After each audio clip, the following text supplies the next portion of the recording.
ஓசூர் அடுத்த கெலவரப்பள்ளி நீர்த்தேக்க அணையில் இருந்து தென்பெண்ணை ஆற்றில் குவியல் குவியலாக நுரை பொங்கி செல்வதால் விவசாயிகள் வேதனை அடைந்துள்ளனர்.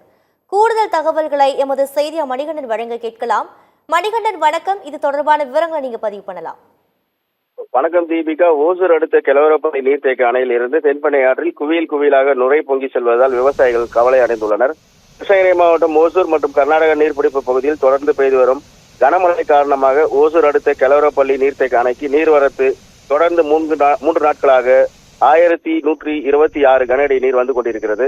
கெலவரப்பள்ளி நீர்த்தேக்க அணையின் முழு கொள்ளளவான 44.28 அடிகளில் 40.51 அடிகள் நீர் சேமிக்கப்பட்டுள்ளது. நேற்று முன்தினமும் நேற்றும் என கெலவரப்பள்ளி நீர்த்தேக்க நீர்வரத்து மூன்றாவது நாளாக வினாடிக்கு 1126 கனஅடியாக வரத்து உள்ள நிலையில் கெலவரப்பள்ளி அணையிலிருந்து தென்பெண்ணை ஆற்றில் 1126 கனஅடி நீர் திறக்கப்பட்டு வருகிறது. ஆற்று நீரில் கலக்கப்பட்ட அதிகப்படியான ரசாயன நுரை காரணமாக அணையிலிருந்து ஆற்றில் வெளியேறும் நீரில் குவியல் குவியலாக நுரை பொங்கி நீராக இல்லாமல் நுரையாக மட்டுமே காட்சியளிக்கிறது.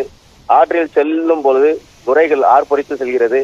மழைக்காலங்களில் ஆற்றில் நுரை பொங்கி செல்வது தொடர்கதியாக இருப்பதால் இந்த பகுதி மக்கள் விவசாயிகள் கவலையை ஏற்படுத்தியுள்ளது.